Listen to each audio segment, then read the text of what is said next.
once I entered the world of academia and embraced it, the idea of, oh man, I'm a Marine, I can't do education, it fell to the side. I realized, wow, there's so many possibilities, but I could only achieve that because I had people in my corner every single day.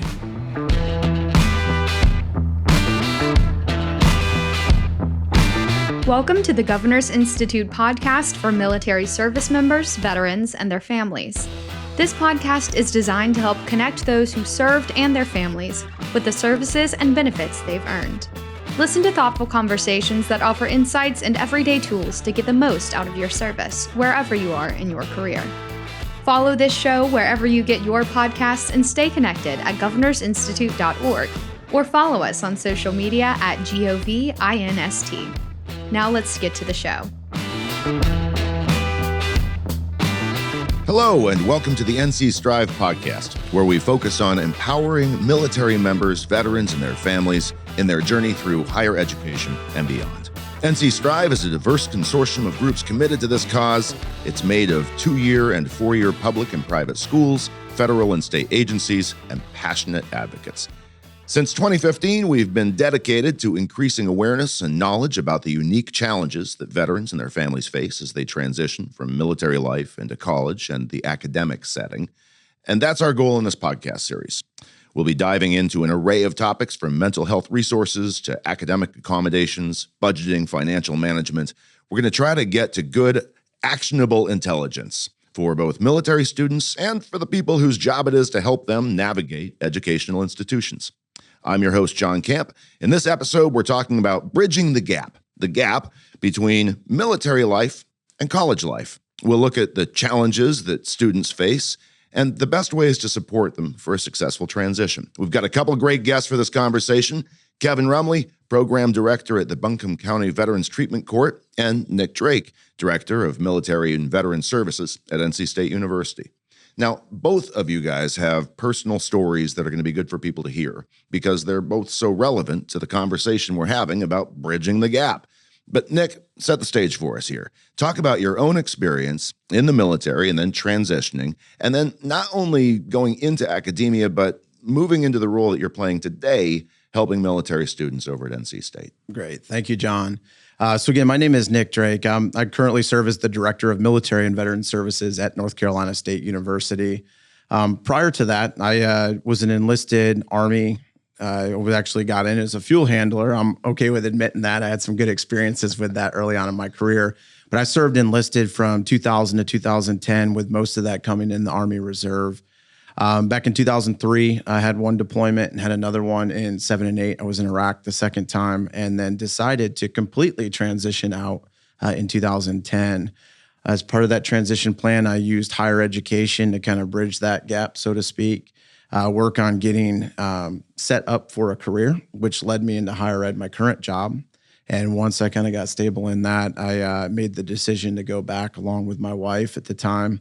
We both made the decision to become a military family again, and I got into the National Guard, commissioned through that program, and I'm still currently serving. I'm in year 19 now, National Guard, so I've got a year or two left, and hopefully be retiring here soon.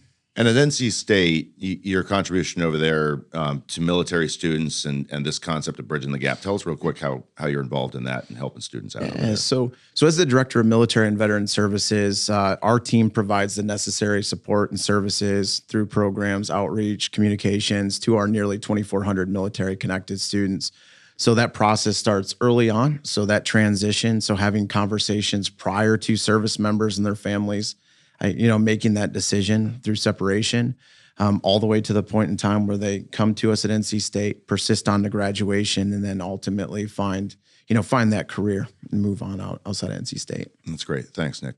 Kevin, to some, you may not seem an obvious person to lead this conversation. Your work is in the courts and criminal justice, rehabilitation, but your lived experience coming out of the military, looking for that education, looking for help, struggling, and then finally finding the things that you needed to succeed. That life experience, brother, you could teach a class on bridging the gap, getting from there to here. And so spend a few minutes on your story and how it might be relatable to students and staff listening.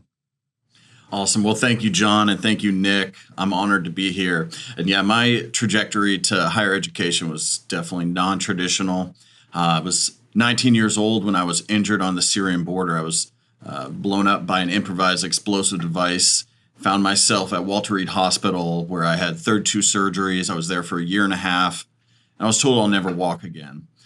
Education was not on my radar. All that I wanted was to just have the Marine Corps in my rearview mirror and just begin a new chapter.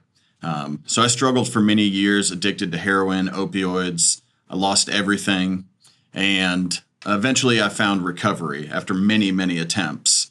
And I think slowly, and I joined the Marine Corps because I wasn't good at school. So again, education was just not on the forefront. But I had the VA reach out and they said, Kevin, you're eligible for something called Voc Rehab. And I knew nothing about it, but they said, we can help you gain a pathway to a career that you want. And the tools to achieve that career are education. And so I was fortunate. I got connected with VR&E. I went to UNCA, and then I continued getting my master's degree in social work at Western Carolina. And then I just completed my doctorate in social work from University of Tennessee. But yeah, it was one of those journeys, I think, trial and error. So I'm happy to be talking here today kind of about the things that I've learned and hopefully can share with other vets. You have lived the gap, brother. Sure. Nick, do you have some thoughts on that story just broadly? No, I mean, obviously, thank you for everything that you went through there, Kevin, and telling that story, being vulnerable enough to share it, because there are other veterans, as you know, that deal with that stuff, and that is part of their transition story. Yeah, I think sharing this stuff is maybe part of the hardest and maybe most important thing. Absolutely. That all people can go through. Nick, once students do get enrolled, when it comes to academics, what are some of the more common challenges and solutions, we'll get there too, that military students face when they get to school? And the greatest one is just understanding how to apply for a program in general, what schools are appropriate. Am I a first-year student? Am I a transfer student? If I'm a transfer student, what does a competitive transfer student look like? And these are a lot of questions that the transitioning service members have. And even beyond that is the financial piece of that, right, is the GI Bill. And Kevin had mentioned, Chapter 31, it's now VR&E, previously Voc Rehab, which is a benefit that even surprisingly now we're educating transitioning service members that don't even know that exists. And it's an opportunity to really elongate or extend those benefits so that you can, Kevin's story, he's got a PhD, right? So he's got a doctorate degree and he's working in that field, which is awesome. Well, Kevin, how does that apply to your experience then, as far as trying to move from a military life and then a life of hardship, really, into the classroom setting and getting the resources that kind of set you up for success in that way? Yeah, but the transition was really hard. I think that I struggled as a 24-year-old in undergraduate education with 19-year-olds who had come straight out of high school. There was kind of just that us and them mentality. Could have just been from my lived experience. I think having served in the military, we experience something that no other human being has unless you've served.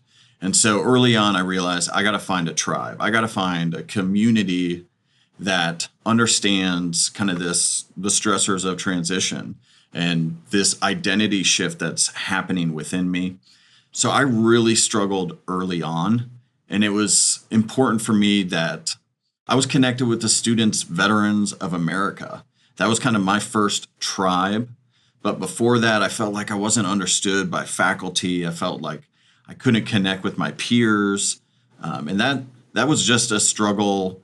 And I hear it every day from veterans that I work with who are trying to get back into higher ed and are just navigating, who am I? How does my personality show up in this environment? I was trained as a Marine, and here I am, and people aren't operating like I was trained. It's just, it's not congruent, if that makes sense.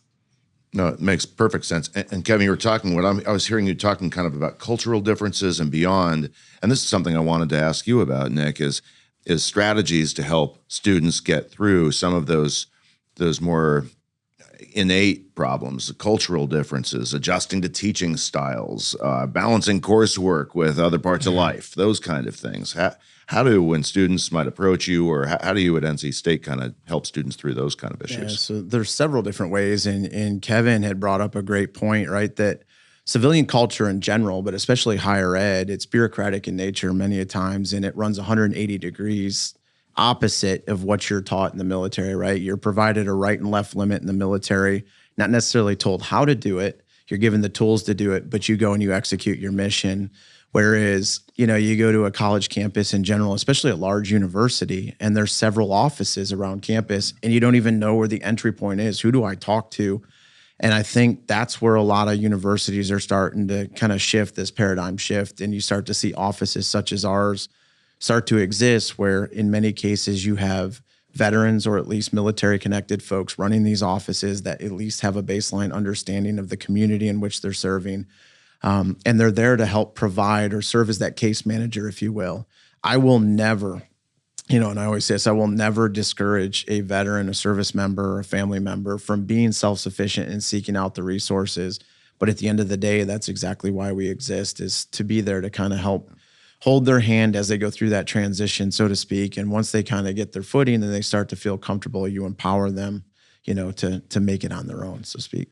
That's a great segue. Kevin, I wanted to ask you, because I know some of the veterans that you see come through the courts find their answer in education and find their solution, their out in education. But quite honestly, that sets them up for a whole host of challenges within that next stage of their life that other traditional students aren't going to face. What about those ups and downs and some support strategies that get veterans engaged, feeling good about where they are, and do set them up to succeed? The most important element is having a mentor, someone that walks that journey with them. And that's a component that's built into our program here with the Veterans Court. So they have a mentor, someone who's kind of walked this transition. Most of our mentors have experienced higher ed, so they're able to kind of facilitate, here's step A, how to apply. Here's step B, how to even register for classes once you get in. Then, as Nick brought up, where's even the front door, and then kind of all these steps. If you have one person who is invested and that this veteran can reach out to, it does wonders. And in my own lived experience, I had that, a similar person as Nick's role is. At each university, I went in there and said, all right, I need to find one human who I know is going to walk with me, who can support me, answer all these questions that I honestly thought were silly questions. And a lot of times I was like, oh, I shouldn't even ask this question because it's so silly, right? But you just don't know what you don't know. And so having that one mentor, that one stakeholder who's going to say, hey, I'm here for the silliest of questions, and you are not alone. Thousands of veterans have gone through this same struggle. And if you just keep showing up, then new doors and new possibilities are going to open up to you. Terrific. Nick, I want to get you in here Right. definitely as well. Strategies that both schools and students can use to help military students get the most out of their education. Yeah, so I think one of the biggest ones, and Kevin had mentioned it, is the Student Veterans of America. Like, the national organization provides framework and resources for individual institutions to implement those student organizations at their universities or campuses. NC State, we do it. We went through different iterations of the mentorship program, right? So in research and in practice, we understand what the data says and the effectiveness of having a mentor, and Kevin had really talked about the importance of it. But again, if they're not comfortable talking to Nick or talking to someone on our team, but they're comfortable engaging with a peer that, again, has went through this process a year or 2 years before them, it allows them to kind of say, hey, yes, this is a bit overwhelming, but at the end of the day, if they can make it, and I take this in small chunks, these resources are here and we can tap into them. And then the last small piece I would say too is that college campuses do a great job of providing resources for the student body. A lot of times there are gaps, and some of these gaps are, again, when we talk about traditional age students or students that have taken a traditional pathway, yes, many of those resources fit very well. But when we talk about the veterans, so like at NC State, the average age of a veteran is 31 years old. Most of them have mortgages, families, they're traveling, commuting great distances. For us, is tapping into not only the campus resources, but community resources, nonprofits, organizations that are serving the veteran community and do it very well. We never forget that or take that for granted, especially in Raleigh, because we have a lot in our backyard. I know over at NC State, you guys are doing great things. I don't know what's happening at every school in North Carolina. This podcast hopefully will be listened to by administrators and people who are in deciding roles. What can schools do better to encourage those organizations to participate in their campus life, to be there for student veterans? I think last year, this past year, I guess it was earlier this year, we went to the Student Veterans of America, the national conference, and somebody had said something during one of the sessions that really resonated with me. And I think this would be the advice to anyone looking to do this, is a lot of times we as universities strive for military friendly. That's the term we use. I think we need to work on being more military or veteran inclusive is the language that we need to be using in terms of how we establish support. It's not just about having a staff member or a personal space, but what are we doing beyond that to make the culture welcoming for veterans and military families? So, do the resources do what they're intended to do, or do they unintentionally discriminate against certain groups? And veterans would be no different, right? Sometimes it's an unknown population, and I think campuses really need to dive into that a little bit more. Yeah, and what are some of those successful strategies that different schools are using? And Kevin, maybe you can talk a little bit the importance, for instance, of flexible scheduling and getting just some of the basics, some of the little things that schools can do just really on the ground to make it easier for military students, non-traditional students really of probably all stripes, but in this case, military students to get to class, get in there, get it done, and get it done well. Yeah, I can speak to one pathway of support. I went to the Student Disability Services office, and I was able, through my VA records, to just have a letter that was sent to every professor every single semester. And on that has a list of accommodations that I'm eligible to receive. And that's that flexibility at hand if I need it. So a good example is post-traumatic stress disorder. We're seeing more and more of this, or chronic anxiety. Veterans who are in this transition are going to experience anxiety. Well, the VA can diagnose that to say, yes, this veteran has PTSD, this veteran has depression, anxiety, any number of things. I can take that, give it to the school. The faculty then are aware, hey, I have in my classroom a veteran who will need accommodations, who can approach me, who can ask for extensions, who can ask for a note taker, who can ask for any number of things. And that just gives more flexibility. And then additionally, I just finished this doctoral program, and it was online. So this is kind of what we've learned through COVID, that we're able to achieve, the outcomes that higher ed wants, but do it through this platform right here. And so I would meet them in the summertime for a week. But other than that, we were doing it virtually. We were able to accommodate everyone's working schedules. So those are just two things that stood out to me, John, as being really supportive of my transition. Dynamite. And Nick, over at NC State, you all have embraced a hybrid model. Is that right, for military students? Well, they do have those options. Not every program is like that. So at the undergraduate level, it does traditionally lean a little bit more towards brick and mortar for a lot of the programs. However, some colleges within the university have become very flexible with that. And even within programs where classes have been traditionally 100% online, there's either hybrid options or completely online options within those programs. Dynamite. Let's talk about success stories and some of those, I don't know if it's people, moments, programs that stick out to you as particularly successful and maybe replicatable, if that's a word. Kevin, do you want to start?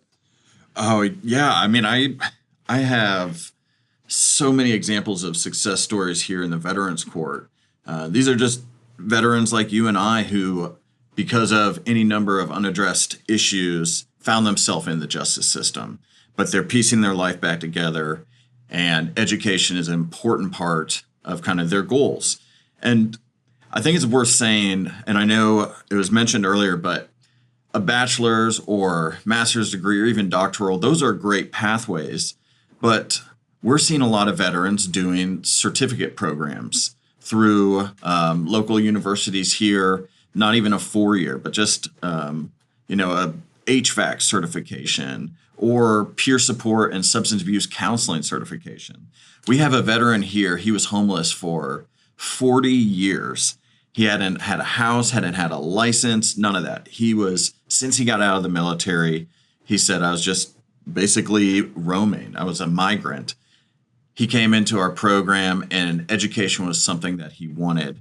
And he identified a mentor that had gone through this journey and really served as his battle buddy. And he was able to do a certificate program. The VA helped him pay for that through VR&E.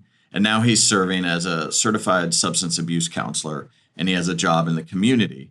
And talking to him, education was such a powerful part of reshaping his identity. And I don't think that can be overstated. It's been the experience for me that once I entered the world of academia and embraced it, these kind of, the idea of, oh man, I'm a Marine, I can't do education. It fell to the side. I realized, wow, there's so many possibilities, but I could only achieve that because I had people in my corner every single day, including people like Nick, who said, hey, I'm here with you every step. But yeah, this gentleman, 40 years homeless, now he's working in the community. And just a simple certificate program through our local university made that possible. Yeah, I mean, that's an amazing story. Yeah, amazing. I think of many of the students that we have, maybe not to the same level, but students that, didn't intend on going to college or university to pursue their education, and seeing them now, some getting doctorates, master's degrees, and they're really embracing it. And they've, you talk about this, finding a new identity or changing their identity. A lot of them have, and the exploration and just growing up in that process, embracing it, being part of the cohort, embracing that experience has led them to great success in terms of their careers and their lives. How about success stories from a programmatic level? You have thoughts on that over at NC State, for instance? Yeah, so there are a lot, right? So I think of our program in general, where we've come in nearly the 8 years that we've been around. So it's still fairly new. We talk about support for veterans. Prior to that, at the largest university in North Carolina, who was doing that? But what I would tell you is there are a lot of phenomenal offices on campus. So we hit on disability resource office or similar offices on campus are huge in terms of, as how we always kind of frame this to veterans too. This does not imply that someone is broken or you have a disability. However, being a non-traditional student and maybe not having effective study habits just for the simple fact that we haven't done it yet, that those offices help break down barriers and, just chip away little pieces, help these students concentrate on some of the bigger ticket items where they can then be successful. Great conversation so far. Kevin, Nick, to both of you, can you share any final best practices or thoughts when it comes to bridging the gap, either for students, staff, administration, schools, anything that is resting on your head before we let you go? Well, I know that at Western Carolina University, the Student Veterans of America, they would put on a seminar for faculty, and it was to educate the faculty about the veteran experience, the challenges veterans face. And then that faculty member was given a pin, and it just kind of identified them as a friendly resource to veterans. As I went through their school at Western Carolina, I would see those pins, or there'd be stickers on their doors that they had gone through that training. And immediately I just felt safer. And at the end of the day, I was always looking for an ally, someone I felt safe in. And I know that training is offered across the U.S. So that's something worth looking into for faculty and staff. Yeah, that's a great point, Kevin. So he's referring to green zone training and that. But again, that faculty and staff awareness, the cultural sensitivity around the military culture, really helps. I would even take it, even a step further. Universities really should have an established military affairs working group or something similar, comprised of representatives from the colleges, critical student service offices, and then also the student voice as well. And again, the purpose of that should never be kind of information sharing. It should be a component, but really it's advocacy, looking at current university policies and advocating for better practices to serve the military community. How can that happen organically, but then also, again, with the obvious tacit acknowledgement that should happen, be top-driven as well? Yeah, part of it is tapping into. So we have a great system office here, UNC system office. Brad Wren and Kathy are heading that piece up. But part of it, they help the individual institutions kind of navigate what the best practices are. So they take a look nationally. But also at the universities, it's getting senior leader and senior administrator buy-in. Right? So we're very fortunate with Chancellor Woodson and then going down through that pipeline that the support's there. So coming from the chancellor's office or the provost's office or similar, they can actually create these or mandate that these groups be formed. And then you have the folks that are sitting on these committees across the university that are doing this type of work. Your lips to their ears. Nick Drake, Kevin Rumley, really appreciate you joining us, lending your experience and your expertise to this conversation. And thank you if you're listening or watching this NC Strive podcast, whether you're a student or an administrator, a family member, or a friend, we hope you found it helpful. To learn more about NC Strive, visit strive.ncgwg.org. If you have enjoyed this podcast, you might like the Governor's Institute's Addiction Medicine podcast. Look for that wherever you find your pods. And thanks again for joining us on the NC Strive podcast.